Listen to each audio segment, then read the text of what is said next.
ये दुनिया, ये महफिल, ये जिंदगी, ये दोस्ती केवल जीने के काम आती है। ये दुनिया, ये महफिल, ये दोस्ती, ये जिंदगी केवल जीने के काम आती है। जो दूसरों के लिए अपनी जिंदगी कुर्बान कर दे, दुनिया उसे झुककर सलाम करती है। दुनिया उसे झुककर सलाम करती है। एक बार रहमान सबके लिए चाहता तालियों का पीछे से तालियां।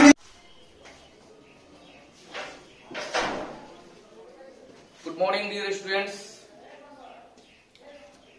स्वस्थ रहिए, अपना ख्याल रखिए और सुरक्षित रहिए। इसी सिलसिले को आगे बढ़ाते हुए हम लोग जो है कि सिस्टमेटिक वे में जो क्लासेस कर रहे हैं, जो लोग भी नए इस चैनल को ज्वाइन किए हैं या सब्सक्राइब किए हैं, क्योंकि एक इसका जो है कि थंबनेल हमने अपने फेसबुक पर शेयर किया था। उस फेसबुक के माध्यम से जो कोई भी अगर स्टूडेंट डायरेक्ट अगर जो है कि पृथ्वी की गतियां वाला वीडियो देखा होगा, तो उससे बस एक रिक्वेस्ट है कि वो ब्रह्मांड की उत्पत्ति, सौरमंडल से रिलेटेड वाला वीडियो भी अगर देखेगा तो उसको पूरी तरह से बेसिक नॉलेज मिलता रहेगा। आज हम लोग पृथ्वी की गतियों के अलावा एग्जाम के लिए बहुत ही इंपॉर्टेंट और अपना जो तरीका है मेरा conceptual short notes exam based, उसी को आगे बढ़ाते हुए आज हम लोग अक्षांश और देशांतर रेखाओं के बारे में जानेंगे। उसके बाद किस प्रकार से समय निकाला जाता है उसके बारे में भी हम लोग आज चर्चा करेंगे। तो यहाँ पर जो कि हम लोग देखते हैं कि आखिर पृथ्वी पर जो विभिन्न रेखाएं खींची गई हैं, यानी दोनों ध्रुवों से मिलाने वाली रेखा या विषुवत रेखा के समानांतर रेखा, वो कैसे जो है कि बनी, उनका काम क्या है। यहाँ पर जरा सा हम लोग देखेंगे, ये हमारा जो है कि पृथ्वी, आप लोग को हम बताया है कि पृथ्वी का आकार जो है उसका खुद का एक वास्तविक आकार है जिसका नाम जियोड है। अब जियोड जब नाम है, आप लोग जरा सा इसको भी देखेंगे, 0 डिग्री एक पृथ्वी का एक ऐसा सेंटर, एक ऐसा काल्पनिक रेखा जिसके बारे में कहा जाता है कि वहां पर सूर्य की किरणें बिल्कुल सीधी पड़ती हैं और 5 डिग्री ऊपर और 5 डिग्री नीचे तक बिल्कुल सीधी रेखाएं जो है कि वहां सूर्य किरणें पड़ती है। ये यहाँ पर आपका विषुवत रेखा है, दिखाई दे रहा होगा, ये विषुवत रेखा। और पृथ्वी का जो ये एंटी क्लॉकवाइज घूमने का तरीका है और सूर्य की जो लाइट है वो पूरी तरह से सीधी सीधी विषुवत रेखा पर पड़ती है। और उसके बाद पृथ्वी का जियोड आकार होने के कारण जितना नॉर्थ पोल से विषुवत रेखा होगा उतना ही नीचे साउथ पोल से भी विषुवत रेखा होगा। तो यहां पर आपका हो गया 0 डिग्री विषुवत रेखा, इसको हम लोग कहेंगे विषुवत रेखा। उसके बाद यहां पर बहुत सारे स्टूडेंट का कंफ्यूजन जो होता है कि आखिर विषुवत रेखा क्या अक्षांश रेखा है, तो बिल्कुल 0 डिग्री अक्षांश रेखा को ही विषुवत रेखा या भूमध्य रेखा या इंग्लिश में इक्वेटर कहते हैं। उसके बाद इसके समानांतर 1 डिग्री, इसके ठीक नीचे समानांतर 1 डिग्री, यानी ये कहलाएगा 1 डिग्री नॉर्थ और ये कहलाएगा 1 डिग्री साउथ। ये जो है कि नॉर्थ और साउथ से लेकर के और पूरी तरह से ये आपका ऊपर में 90, ऊपर में 90, यहां पर हो जाएगा आपका नॉर्थ पोल और नीचे में भी आपका 90 रेखा खींचा जाएगा और लास्ट में जाकर के ये आपका हो जाएगा साउथ पोल। अब इसके देखने के बारे में जरा सा हम लोग देखेंगे कि 0 डिग्री से 1 डिग्री ऊपर 1 डिग्री नीचे और जाकर के पूरी तरह से 90 और नीचे में आकर के 90 हो गया है। इसलिए मेरे आदर्श विद्यार्थी, आप लोगों को ध्यान रखना है कि अगर पूछेगा कुल अक्षांश रेखा की संख्या, अक्षांश रेखा की संख्या, तो आप लोगों को क्या करना है, तो ऊपर में 90 प्लस 90, तो 90 प्लस 90 और एक आप इसको भी मानेंगे विषुवत रेखा को भी, तो प्लस 1 और करना पड़ेगा और इसका कुल संख्या हो जाएगा 180, यानी कुल अक्षांश रेखा की संख्या 181। लेकिन अगर यहां पर एग्जाम में खुद ही दे दे कि विश्वत रेखा के अलावे कितनी अक्षांश रेखाएं हैं, तब यहाँ पर विश्वत रेखा को नहीं जोड़ा जाएगा। अब तब उसमें जो है कि संख्या विश्वत रेखा की 180 हो जाएगी। अब यहाँ पर सूर्य की किरणें कहां के बाद तिरछी होने लगती हैं, तो यहां पर एक रेखा ऊपर में और आपका एक रेखा नीचे में खींचा गया, जिसको हम थोड़ा सा डीपली कर देते हैं, और इसको जो है कि कहा गया 23.5 डिग्री नॉर्थ, यानी 23.5 डिग्री के बाद पृथ्वी का जो वो जियोड आकार है वो काफी तीव्र गति से चपटी होने लगता है। इसलिए यहाँ पर 23.5 डिग्री विश्वत रेखा से ऊपर में जो ये लाइन होगा और 23.5 डिग्री नीचे में, तो यहां पर इसका नाम हो जाएगा कर्क रेखा और नीचे में इसका नाम हो जाएगा 23.5 डिग्री साउथ मकर रेखा। मकर रेखा। अब यहां पर आप देखेंगे कर्क रेखा और मकर रेखा के बीच वाला जो क्षेत्र है जिसमें विश्वत रेखा भी आएगा, वहां पर सूर्य की किरणें सीधी पड़ेंगी, तो वहां पर तापमान अधिक होगा, और जहां पर तापमान अधिक होता है वहां पर दाब कम होता है, और यहाँ पर बायोडाइवर्सिटी भी ज्यादा देखने के लिए मिलेगी। वर्षा भी जो है कि लगभग रोज होगा, ये 5 डिग्री ऊपर और 5 डिग्री नीचे वाला मैटर में, और इसको उष्ण कटिबंध के नाम से जाना जाता है। हालांकि उष्ण कटिबंध, शीतोष्ण कटिबंध और शीत कटिबंध का एक अलग चैप्टर ही होगा, जिसको हम लोग इसके बाद पढ़ेंगे। ताप कटिबंध, उसको ताप कटिबंध कहते हैं, थर्मल बेल्ट कहते हैं, तो उसको अभी हम जो की चर्चा छोड़ देते हैं। अब यहाँ पर जरा सा आते हैं हम लोग, तो यहाँ पर अक्षांश रेखा का जो काम है, अक्षांश रेखा क्या बताता है पृथ्वी पर, तो अक्षांश रेखा पृथ्वी पर तापमान बताता है, यानी पृथ्वी पर कहां कहां कितना तापमान होगा according to structure of Earth, यानी पृथ्वी के संरचना के आधार पर, क्योंकि हमने बार बार बोल रहे हैं कि पृथ्वी का जो आकार है वास्तविक रूप में वो जियोड टाइप है, तो जियोड टाइप होने के कारण इसका अलग अलग टेम्परेचर होगा, और ये पूरी तरह से सारी रेखाएं काल्पनिक है। एक चीज और ध्यान रखेंगे, किसी भी यहां पर विश्वत रेखा है, विश्वत रेखा से किसी भी अक्षांश के बीच खींची गई कोणिक दूरी को, मेरे बात को ध्यान से समझेंगे, विश्वत रेखा से किसी भी अक्षांश के बीच, एक दूसरे अक्षांश के बीच नहीं, विश्वत रेखा से किसी भी अक्षांश रेखा के बीच खींची गई एंगुलर डिस्टेंस या कोणिक दूरी को अक्षांश कहते हैं, अक्षांश कहते हैं। इसको जरा सा आप लोग ध्यान रख लेंगे।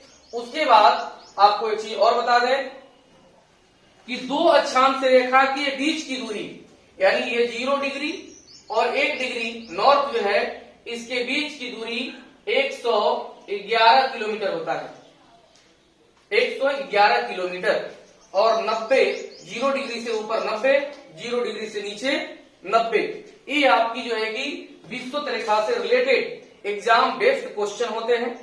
कॉन्सेप्ट ये है कि सूर्य की किरणें, ये जो है कि एंटी क्लॉकवाइज चला और सूर्य की किरणें पूरी तरह से पर पड़ रही हैं। उसके बाद सूर्य की किरणें, यहाँ पर देखिए पेट इसका उभरा हुआ है पृथ्वी का, इसलिए ये सूर्य की किरणें यहाँ पर जल्दी जाकर के लगेंगी, जबकि यहाँ पर देर थोड़ा होगा, यहाँ पर भी थोड़ा देर होगा, इसलिए ये देर के कारण यहाँ पर गर्मी कम, इसलिए ठंडी अधिक होगी। अब यहाँ पर हमने जो कि विश्वत रेखा के बारे में बताया कि विश्वत रेखा और अक्षांश रेखा को मिला करके अक्षांश रेखा की कुल संख्या 181, विश्वत रेखा को छुड़ा करके अक्षांश रेखा की संख्या 180, क्योंकि इसके बारे में हमने खुद ही 90 और 90 नीचे कर दिए। ये था आप लोगों का अक्षांश रेखा से रिलेटेड जो है कि कुछ बातें। अब यहाँ पर हम लोग आते हैं देशांतर रेखा के बारे में, इसको आप लोग जरूर नोट कर लेंगे और ये बात जरूर ध्यान रखेंगे, विश्वत रेखा से किसी भी अक्षांश के बीच खींची गई कोणिक दूरी को हम लोग जो है कि अक्षांश कहते हैं। अब यहाँ पर जरा सा आ जाएंगे, हम लोग देशांतर के बारे में समझेंगे, और देशांतर रेखा से रिलेटेड काफी इंपोर्टेंट चैप्टर है, और देशांतर रेखा से रिलेटेड बहुत सारे क्वेश्चन भी बनते हैं, टाइम निकालने का भी तरीका होता है उसका। अब यहाँ पर जरा सा आप देखेंगे फिर से एक बार, ये हो गया आपका अर्थ, और हमने इसको विश्वत रेखा बताए थे, 0 डिग्री विश्वत रेखा। अब यहां पर 1884 ईस्वी में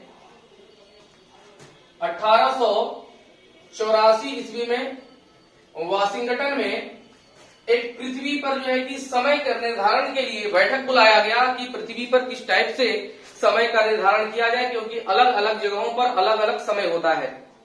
और आपको पहले ही शब्द में पता चल गया कि जो देशांतर रेखा का काम है वो पृथ्वी पर अलग अलग जगहों पर अलग अलग जो समय होता है उसके बताने का काम है। और 1884 में जब वाशिंगटन में बैठक हुआ तो यहां पर जो है कि एक रेखा खींचा गया जिसको 0 डिग्री देशांतर रेखा कहा गया। देशांतर रेखा, इसको इंग्लिश में लैंगिट्यूड लाइन भी कहते हैं। अब ये रेखा ध्यान रखेंगे, हम इसके बारे में बता रहे हैं जरा। ये जो रेखा है ये लंदन के एक लेबोरेटरी से गुजरा जिसका नाम जीएमटी ग्रीनविच मीन टाइम था, इसलिए इसको हम लोग जीएमटी भी कहते हैं। 0 डिग्री को प्रधान मध्याह्न रेखा या इसको कहते हैं जीएमटी या इसको कहते हैं प्रधान याम्योत्तर रेखा या इसको प्रधान समय रेखा भी कहा जाता है। प्रधान समय रेखा भी कहा जाता है हिंदी में, इसके बहुत सारे नाम हैं। अब ध्यान रखेंगे इसके ठीक पीछे, तो यहां पर ग्लोब पर भी देखेंगे आप लोग, ये हो गया 0 डिग्री देशांतर रेखा और इसके ठीक पीछे वाला ये देखेंगे यहां से यहां तक 180 डिग्री का कोण बना है और इसके ठीक पीछे वाला जो लाइन है इसको 180 डिग्री कहा गया लाइन और इसको अंतरराष्ट्रीय तिथि रेखा कहा गया। यानी समय का निर्धारण जीएमटी से, ध्यान रखेंगे समय का निर्धारण किससे, तो जीएमटी से होता है जो लंदन से गुजरा हुआ है। जबकि आपका रूस का अलास्का और आपका जो है कि साइबेरिया वाला क्षेत्र देखेंगे, साइबेरिया वाला क्षेत्र के बीच में से इसको गुजारा गया है और ये यहां पर देखेंगे, शायद दिखाई दे रहा होगा, हम आपको कैमरा के सामने थोड़ा सा कर देते हैं। ये लाइन 4 जगह जो है कि डाइवर्ट हुआ है। डाइवर्ट होने का मतलब है कि एक द्वीप को, बीच में बहुत सारे द्वीप पड़ जाते थे, तो द्वीप पड़ने के कारण मान लीजिए यहां पर आपका बता देते हैं मेडवे द्वीप था, तो मेडवे द्वीप बीच में जब पड़ गया तो मेडवे द्वीप को साइड करने के लिए लाइन को ही घुमा दिया गया कि वो एक लाइन में रहेगा। अर्थात किसी भी देश में समय का निर्धारण जीएमटी से, जबकि दिन का निर्धारण अंतरराष्ट्रीय तिथि रेखा से होता है और जीएमटी बराबर 0 डिग्री देशांतर, जबकि यहां पर रखेंगे दिन का निर्धारण जो है वो दिन का निर्धारण होता है IDL, इसको शॉर्ट में लिखे हैं इंटरनेशनल डेट लाइन, यानी अंतरराष्ट्रीय तिथि रेखा और इसका जो है कि कितना है, तो ये है 180 डिग्री। अब यहां पर बात करेंगे विस्तृत रेखा पृथ्वी को 2 बराबर भागों में ऐसे काटता है ये वाला, इसके बाद कोई भी रेखा पृथ्वी को बराबर भागों में नहीं काटता है। लेकिन आप ध्यान रखेंगे देशांतर रेखा का हर वो रेखा पृथ्वी को 2 भाग में काटता है। जैसे यहां ध्यान देंगे ये आपका हो गया था जीएमटी और इसके ठीक जो है कि उल्टा 180 डिग्री, तो मान लेते हैं कि इसको 1 डिग्री अगर राइट बढ़ाएंगे तो इसको 1 डिग्री इधर राइट बढ़ाएंगे तो फिर ये वाला लाइन और ये वाला लाइन ये दोनों बराबर पर पड़ेगा। यानी पृथ्वी पर हर देशांतर रेखा पृथ्वी को 2 बराबर भागों में खड़ा जो है कि काट देती है, जबकि विस्तृत रेखा अक्षांश रेखा में ऐसा नहीं होता है। अब यहां पर ध्यान रखेंगे ये जो विस्तृत देशांतर रेखा है इनकी कुल संख्या जो है वो 360 है। यानी जीएमटी को और अंतरराष्ट्रीय तिथि रेखा को लेकर के, तो यह जो है कि साउथ पोल और यह आपका हो गया नॉर्थ पोल। और जैसे विस्तृत रेखा उत्तर और दक्षिण 2 बराबर भागों में काटती थी, नॉर्थ पोल जो है कि उत्तरी गोलार्ध नॉर्दर्न हेमिस्फीयर और ये आपका था दक्षिणी गोलार्ध साउदर्न हेमिस्फीयर। ठीक उसी प्रकार से पृथ्वी पर जो जीएमटी खींचा गया तो ये हो गया आपका पूर्वी गोलार्ध और ये आपका हो गया पश्चिमी गोलार्ध। तो पूर्वी गोलार्ध की तरफ 180 डिग्री एक लाइन खींचा गया और इसको कहा गया 180 डिग्री ईस्ट और ये आपका जो है 180 डिग्री और दोनों को मिलाएंगे तो कुल देशांतर जो है, कुल देशांतर बराबर 180 प्लस 180 बराबर 360 डिग्री। अब 360 डिग्री वाला मैटर तो यहां पर आ गया। उसके बाद देखा गया कि एक देशांतर पर अगर सूर्य चमक रहा है, मान लेते हैं कि इसको हम दे दिए नंबर 1, इसको 2, 3, 4। सूर्य अगर मान लीजिए एक नंबर पर जो है कि पृथ्वी यानी एंटी क्लॉकवाइज चल रही है, तो सूर्य अगर एक नंबर पर चमक रहा है तो एक से एक आगे बढ़ेगा और उसके सामने यानी ये सूर्य है तो एक हट करके 2 को सामने आएगा, क्योंकि सूर्य नहीं हटेगा, 2 हटकर 3 आएगा, तो एक देशांतर रेखा को सूर्य के सामने आने में 4 मिनट लगता है। यानी 1 डिग्री बराबर 4 मिनट। ध्यान रखिएगा, 1 डिग्री को सूर्य के सामने आने में 4 मिनट, तो 1 डिग्री बराबर 4 मिनट। इसलिए 15 डिग्री बराबर 4 गुणे 15 बराबर 60 मिनट। यानी 15 डिग्री को काटने में इसको कितना टाइम लगेगा, तो 60 मिनट लगेगा इसको टाइम। और जब इसको हम लोग 15 से डिवाइड करेंगे, क्योंकि डिग्री को हम लोग जो है कि घंटा में बदल रहे हैं, तो 15 से डिवाइड करेंगे तो 15 दूना 30 और 6 इसमें जाएगा तो 15 चौके 60। यानी हम लोग जो है कि इसको ध्यान से समझेंगे, अगर एक बार में समझ नहीं आएगा पीछे वीडियो जो है कि एक बार देख लीजिएगा। हमने आपको बताया कि सूर्य के सामने आने में रेखाओं को 4 मिनट का समय लगता है, यानी 1 डिग्री बराबर 4 मिनट। बिहारी बुद्धि लगा देंगे हम लोग, तो 15 डिग्री बराबर 60 मिनट, 60 मिनट बराबर 1 घंटा। क्लियर?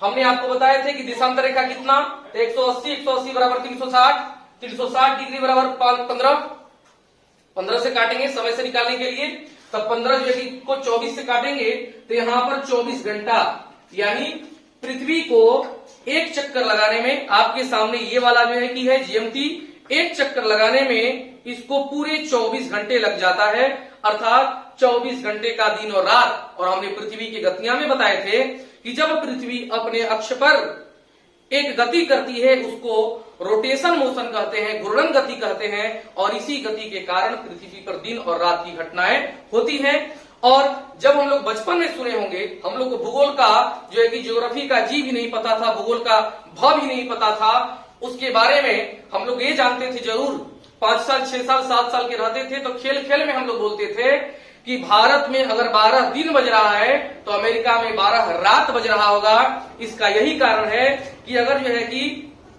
यहां पर सूर्य की किरणें सीधी पड़ेंगी, ध्यान रखेंगे, यहां पर सूर्य की किरणें अगर सीधी पड़ेंगी तो इसके ठीक उल्टा में एकदम उसके अपोजिट होगा, इसलिए समय का निर्धारण जो है कि यहां से अलग 12 घंटा का पड़ जाएगा। उसके बाद आपको बताए ये पूरब है, अगर पूरब से पश्चिम की तरफ बढ़ेंगे तो हम लोगों को 4 मिनट जो है कि समय क्या करना पड़ेगा, घटाना पड़ेगा। 4 मिनट समय को क्या करना पड़ेगा, घटाना पड़ेगा, यानी पीछे आएंगे हम। और जबकि अगर आगे की तरफ बढ़ेंगे तो हम लोग को 4 मिनट का समय क्या करना पड़ेगा, बढ़ाना पड़ेगा। वहां पर आप समझेंगे, सिंपल बात, एकदम सिंपल समझना है। जहां पर सूर्य की किरणें सीधी पड़ेंगी, यानी 2 नंबर पॉइंट पर सीधी पड़ रही है, तो वहां पर दिन का 12 बजेगा, क्योंकि लाइट सीधे पड़ेगा। तब यहां पर इसलिए हम 2 को लिए कि आगे और पीछे दोनों के बारे में बता देंगे। तो 2 नंबर पर जब जो है कि सीधी किरणें पड़ेंगी तो 12 बजेगा। इसका मतलब 1 नंबर पर सूर्य चमक चुका है, इसलिए यहां पर 12:04 होगा।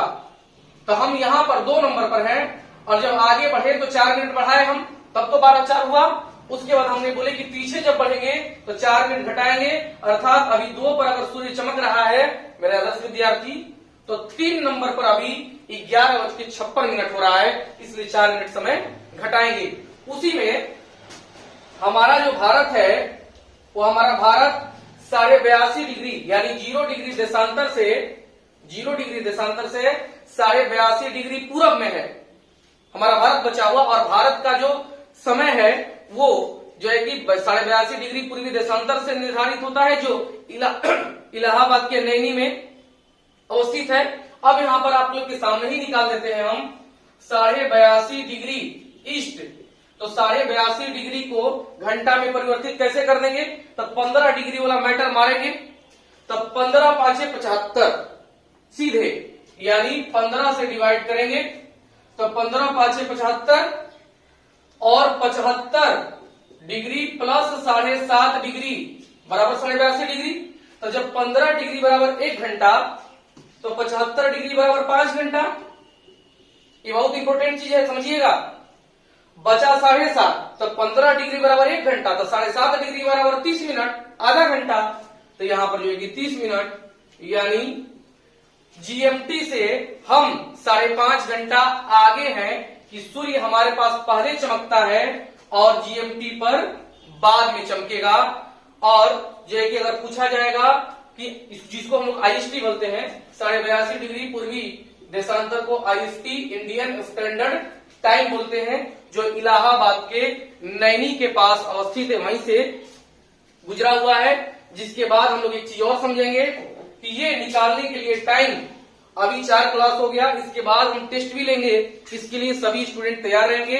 यूनिवर्सल प्लेटफॉर्म के चैनल को ज्यादा से ज्यादा सब्सक्राइब करें और शेयर करें, क्योंकि लोगों के पास ज्यादा पहुंचे। उसके बाद आप ध्यान रखेंगे कि हमने जिस प्रकार से विस्तृत रेखा से किसी जो है कि अक्षांश के बीच खींची गई कोणिक दूरी को अक्षांश कहते थे, ठीक उसी प्रकार से 0 डिग्री देशांतर रेखा से खींची गई कोणिक दूरी को देशांतर कहा जाता है। और विषुवत रेखा पर 2 देशांतर के बीच की दूरी 111.32 किलोमीटर होता है।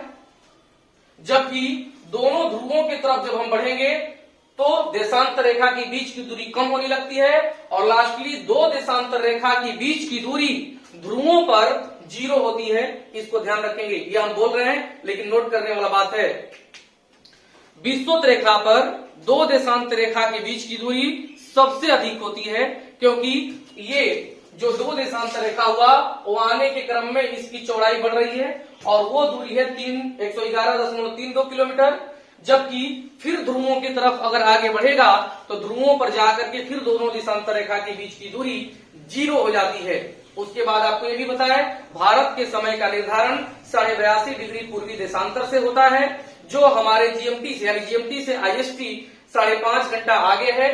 कैसे जो है कि डिग्री को घंटा में बदलना है, मिनट में बदलना है, यहां से लेंगे 1 डिग्री बराबर 4 मिनट, 15 डिग्री बराबर 60 मिनट, 360/15 बराबर 24 घंटा। उसका आपको ये भी बताया कि जीएमटी प्रधान या उत्तर रेखा।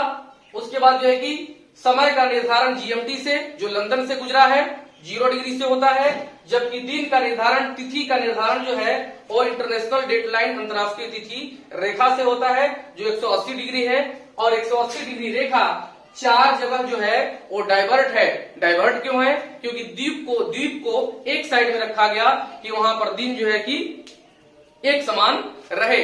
इस प्रकार से यहाँ पर आपका देशांतर और अक्षांश के बारे में हम लोग आज चर्चा किए।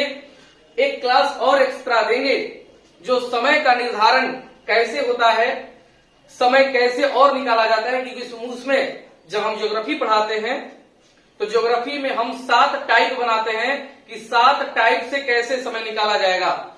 छोटा छोटा क्वेश्चन देकर के आपको पंगु नहीं बनाना चाहते हम, वो सभी जो है कि टाइप्स अपने से खुद इजाद कर करके क्वेश्चन हम बनाए।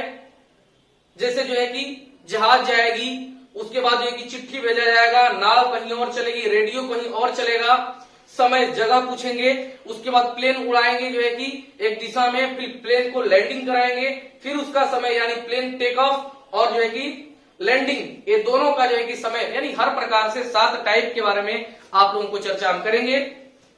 आप लोग प्लीज ज्यादा से ज्यादा लोगों के पास इसलिए पहुंचाएं क्योंकि हमारा जो है कि जरूरत है, हमारा जरूरत आपके लिए ही है, वो ये कि 1000 सब्सक्राइबर जब हो जाएंगे, क्योंकि 5 मई को ही यह यूनिवर्सल प्लेटफॉर्म का चैनल क्रिएट किया गया, जो डिस्ट्रिक्ट टाउन में हम क्लास लेते हैं उस सारे स्टूडेंट को जो कि फायदा पहुंचाने के लिए, लेकिन और भी सारे स्टूडेंट हैं जो इससे लाभान्वित हों।